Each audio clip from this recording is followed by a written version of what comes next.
the course of one's life. I will shortly introduce Linda, who will give you an overview of the evening. Suffice it to say, this is going to be a true dialogue between Linda and Ntobeko and all of you. I met Linda and her late husband Peter about 20 years ago when they were on campus with another young South African man. We since stayed in touch, and I am now honored to call her a friend. My husband and I had the opportunity to spend 3 weeks in South Africa with Linda last fall, which really gave us a unique understanding of the country, but also about the Biehl family experience. We also met Ntobeko at that time, and between that visit and the time I have spent together with him here today, I've developed respect and admiration for him, for his experiences, and the honesty with which he confronts his past and the relationship between his past and the man that he is today. I know you're here to listen to me and not them. I'm sorry, other way around. I'm so used to being a teacher, it's always about me. Let me try this again. My students especially are laughing. Do over. I know you, if that's on the tape, edit it out. I know you're here to listen to them and not to me. Got it right that time. So very briefly, Linda Biehl is the co-founder and director of the Amy Biehl Foundation in the United States and the Amy Biehl Foundation Trust in South Africa.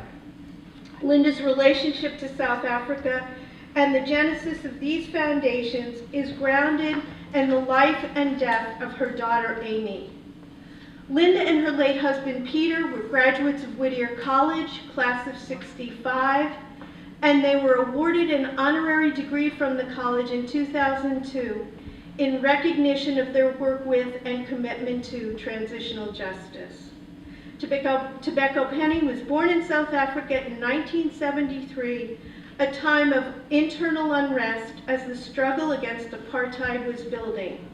He went from being a student to a political activist, and through his activism, he crossed paths with Amy Biehl and then Amy's parents, Peter and Linda. Out of the tragedy of Amy's death, a deep friendship has grown. The story is important and inspiring, and I'm sure you will all be moved and touched by the lessons. Linda?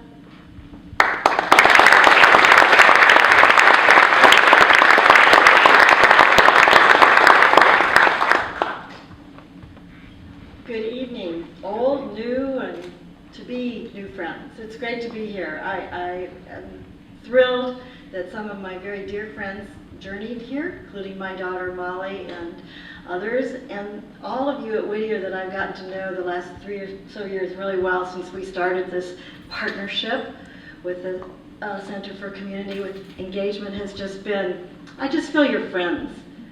Some of you students we met in classes, and thank you for coming. I recognize some of you, and I want this evening to be one of true dialogue. It's through dialogue. Amy once wrote about apartheid in South Africa has been awful, but through dialogue, honest, open dialogue, things can change. And that sounds pretty idealistic, but it's the truth. And I hope that our story gives you a little sense of what this dialogue is about. So you are included in this dialogue. But it's important for, I guess, giving you a setting of the time and the space, and a little bit about a very amazing, I guess it was an act of parliament that established this Truth and Reconciliation Commission, and dealing with the past so that the future can be good. And Desmond Tutu says, who's just this great orator, he says, it's promoting national unity. It can't provide all the answers, but to try and promote harmonies between people that have been forced apart. Apartheid in South Africa was to separate people and to bring people together as who we really are, as people. not as groups of people, not as races of people. But I'm hoping that that's what our story can mean to some of you. We've decided to show a segment of a documentary that was produced by two women. It won the Sundance Film Festival Award in 2002 for, just sort of the Grand Jury Award, I think it was. And then it was nominated for an Academy Award in 2001. It's about 4 cases that came before the Truth and Reconciliation Commission.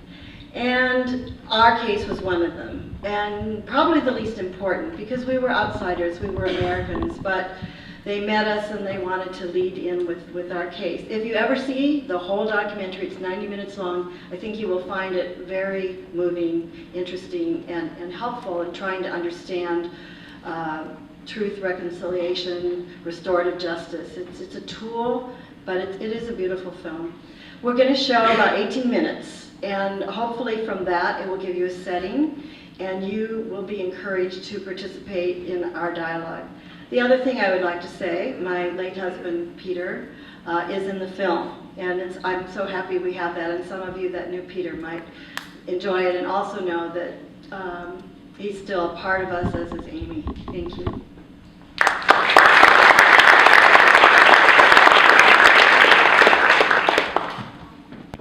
Husband, my daughter Molly, who's here, my daughter Kim, and my son Zach, and even Amy's boyfriend, a Stanford grad also, got on a plane and went over to South Africa at the invitation of the city of Cape Town, the University of the Western Cape, where Amy was working under Fulbright, and the African National Congress, which was the Mandela Party.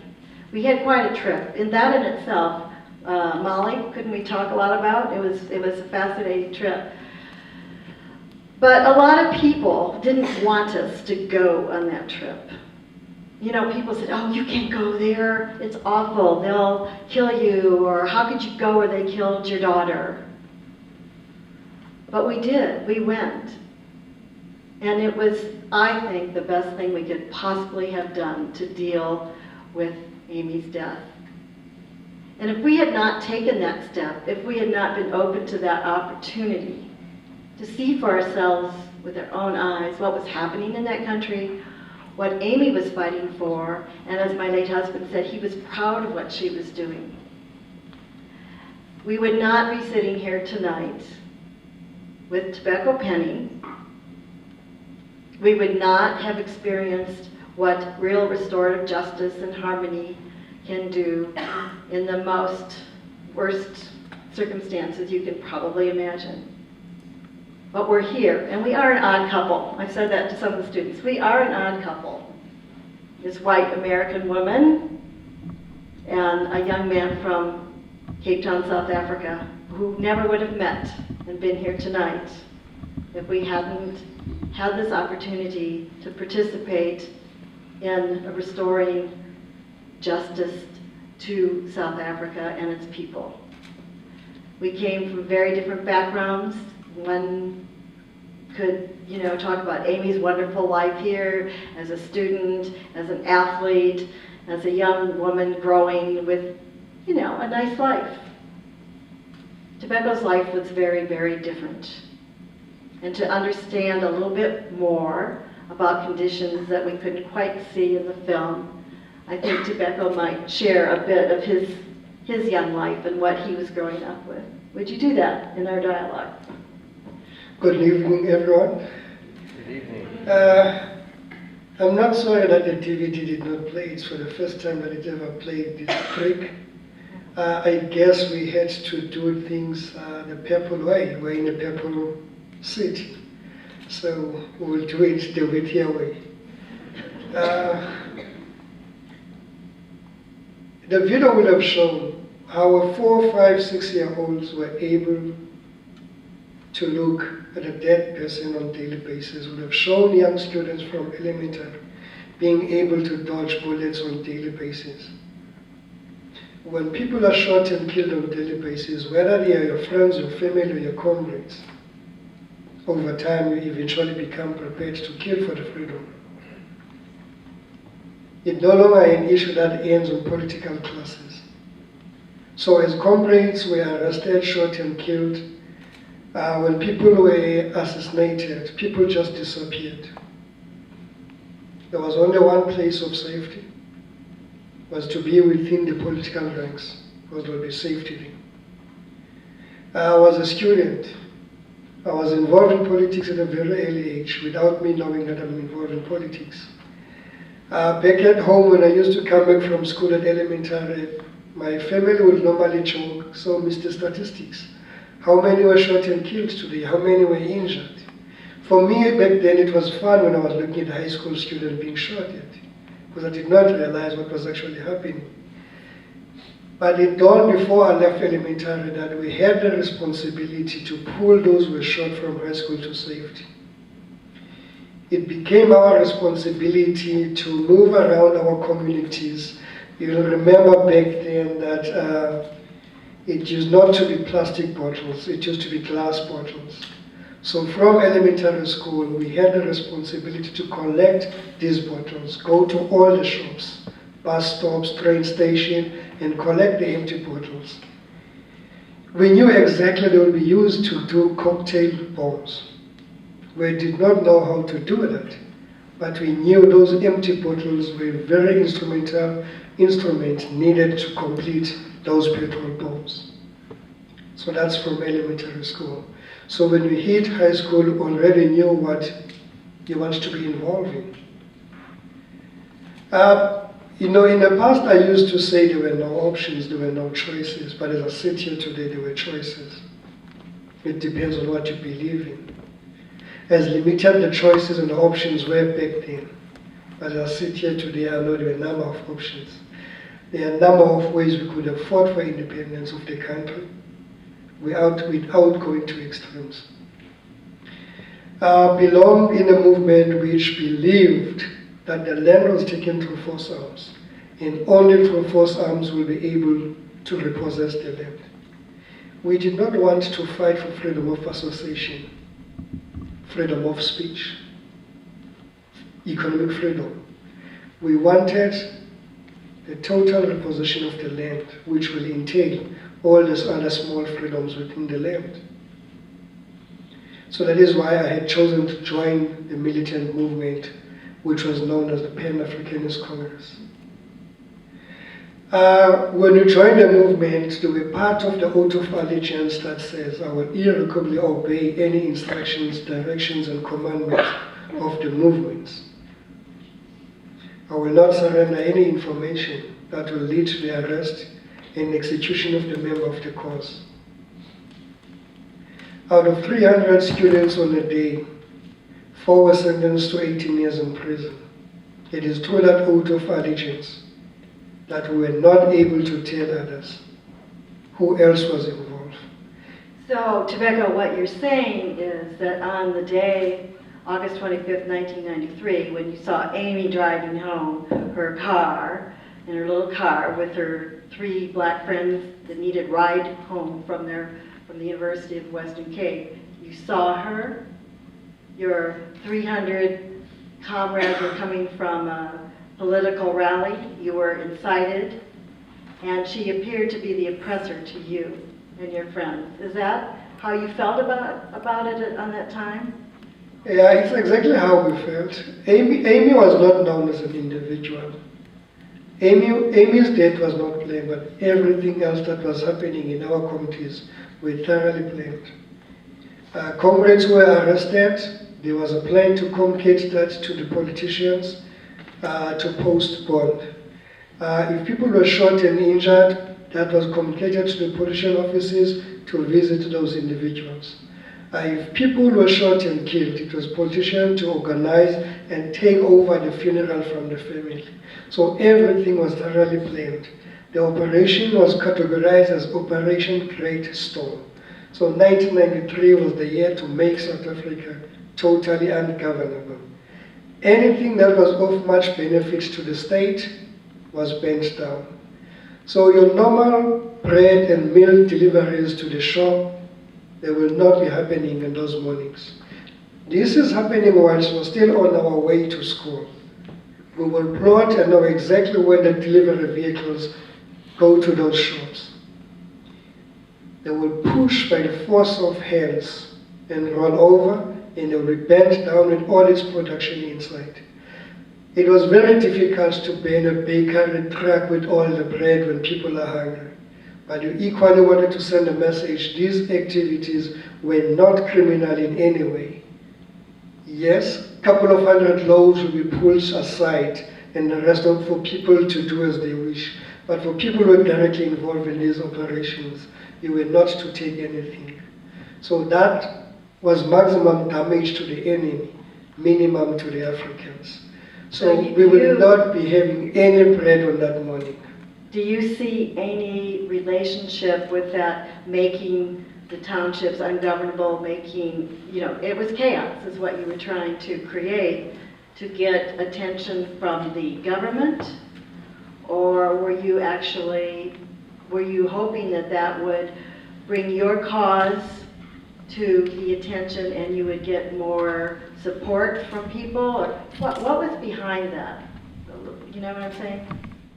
To get attention from the state, it was more to advance the cause, that they were not going to be able to go on with their lives as if there's no injustice in the country. So whatever they thought they were in charge of, we wanted to show them they were not in charge. Operation Great Storm entailed taking all the freedom that was enjoyed by the white people. Going to golf courses became extremely difficult. Going to swimming clubs, nightclubs, bowling clubs, even as going to a church service on Sundays, it became difficult because all those institutions were targeted under Operation Great Storm. So it was to make white South Africans feel how it is not to be safe in your own communities. And there was a very simple strategy. There's plus minus 400 individuals sitting in parliament, passing laws that were to oppress the black people. But if you look deep, we had to realize that 400 individuals were elected by somebody else. So who were the primary beneficiaries of apartheid? It was not the people sitting in parliament, but those who voted the plus minus 400 in parliament. They were the primary beneficiaries of apartheid. Thus we saw it fit to actually take the violence into their own communities to make South Africa totally ungovernable.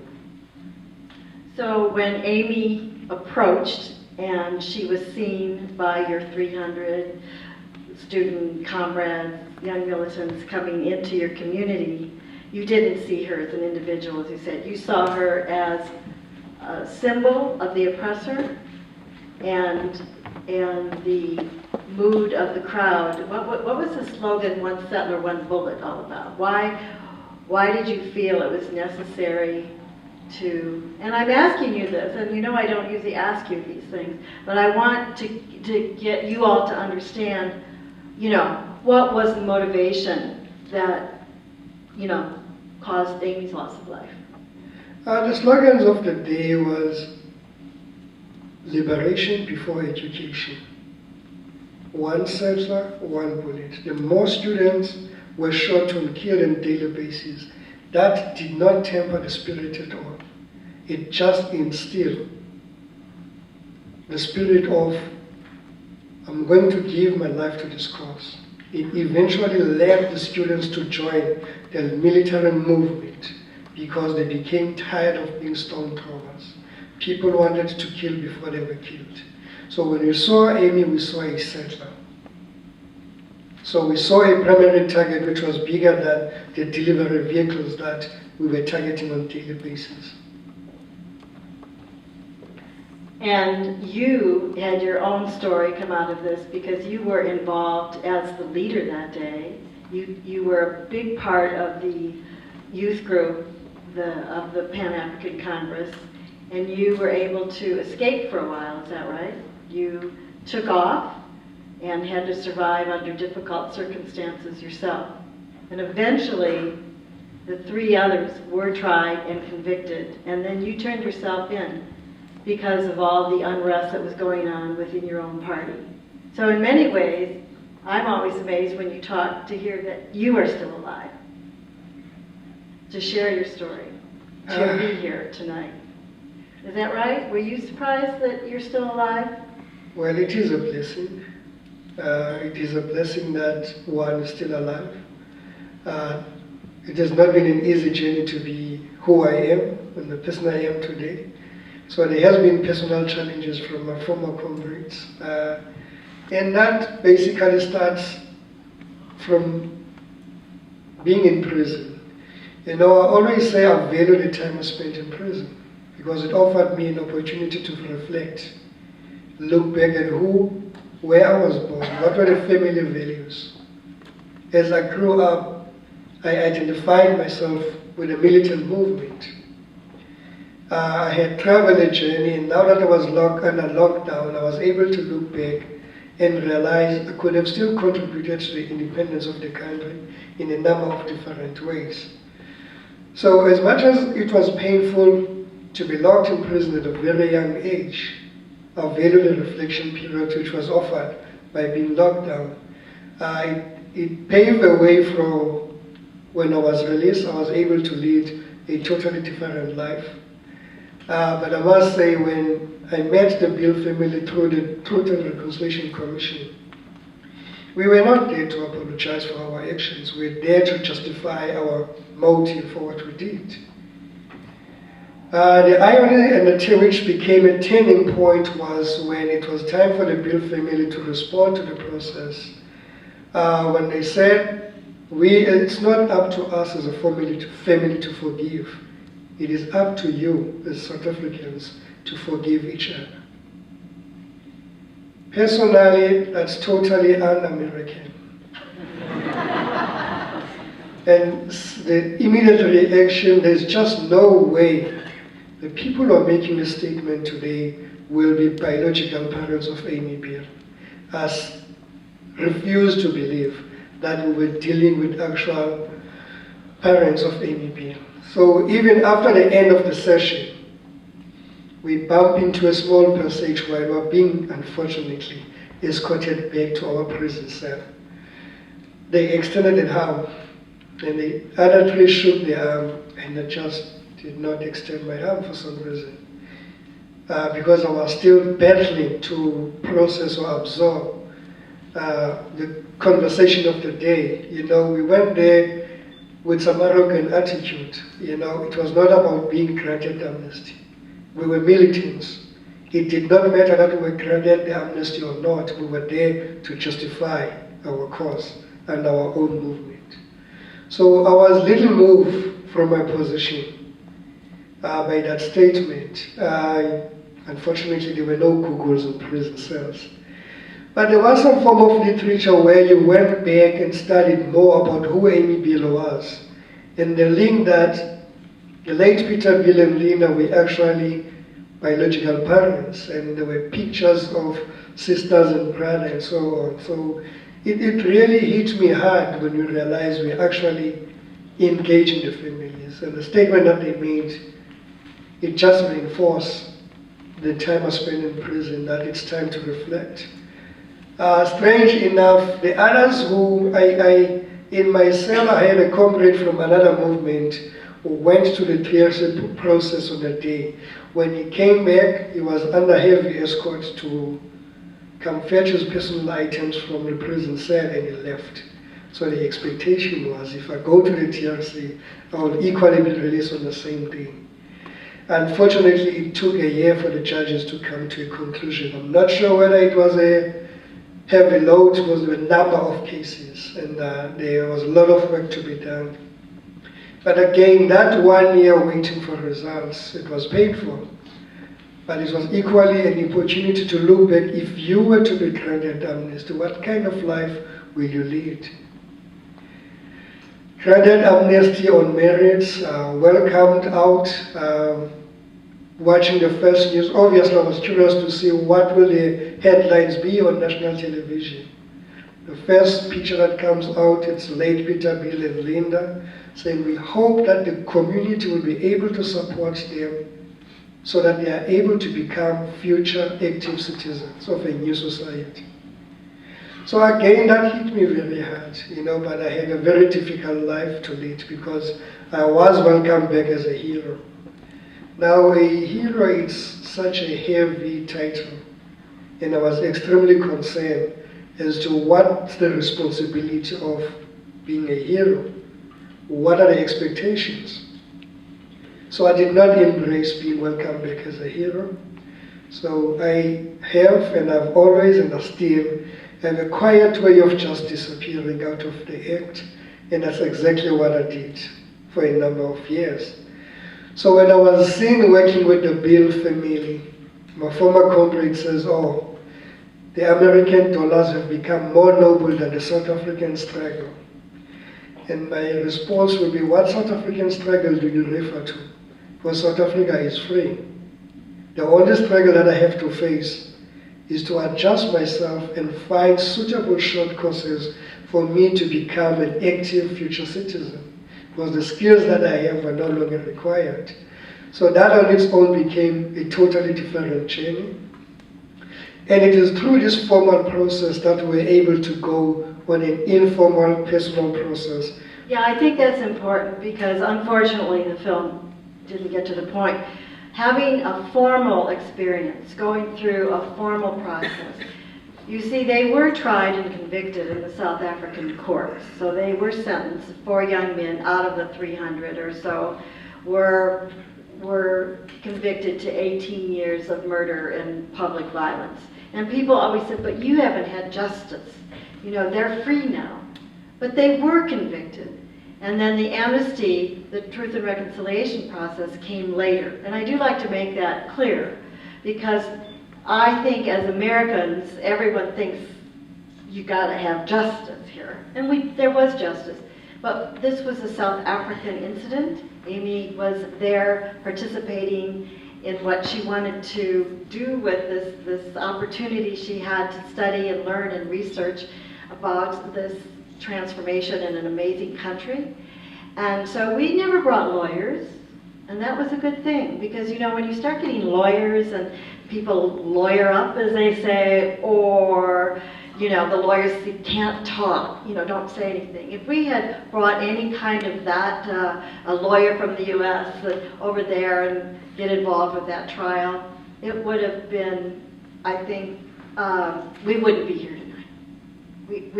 We were allowed kind of, I think as Americans, to step back. We could come home. We could say this is a South African issue. And I like to say that because there are many people that have gone through the system in South Africa that are South Africans that didn't have the opportunity that we did to choose. We chose to go there. Amy chose to go there. And that's different, really different than living day to day to day in the oppressive society that these people were living in.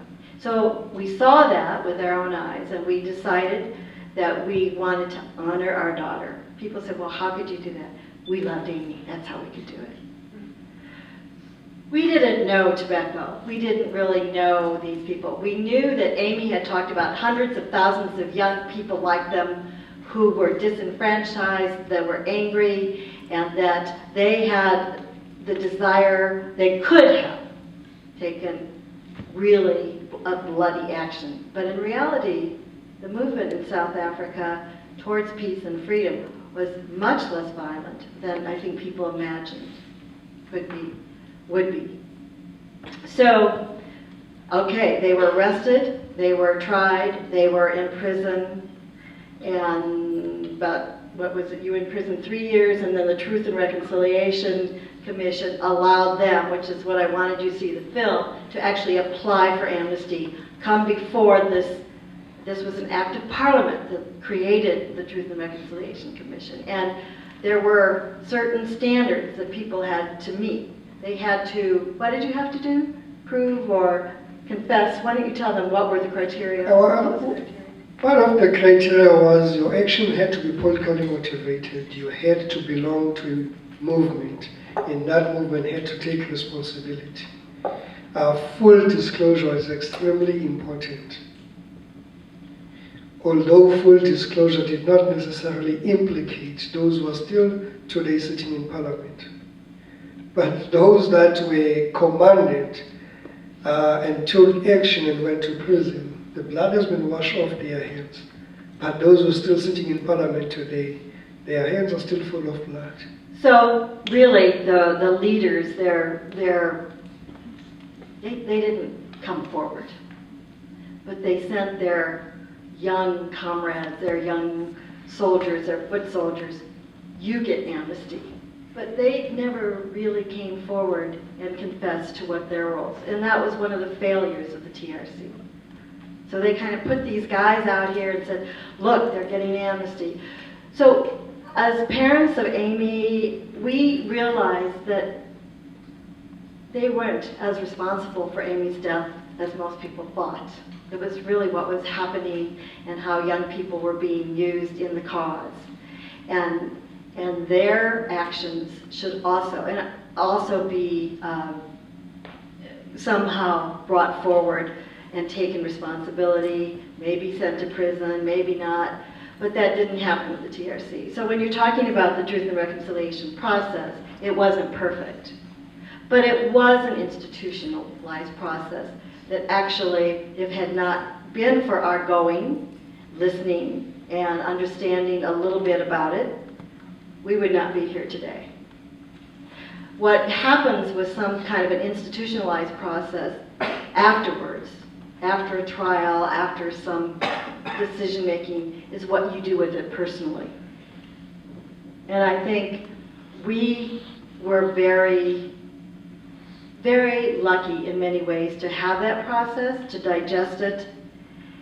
And the young people that went through that process, in this particular case, Ntobeko, had the foresight and most of all the courage to say, look, this happened, but I'm going to think about it. I'm going to reflect, and I'm going to do something else with my life. And he came forward. I want to make this clear because I think a lot of people think, oh, the Biehls are just out there doing all this stuff and, oh, you're great. That wasn't the case. We had started the foundation. We were working in the communities because the community said, come and help us, our schools are bad, so we were doing some projects. But Ntobeko got out of prison when he was released a year after the amnesty hearing, went to his home.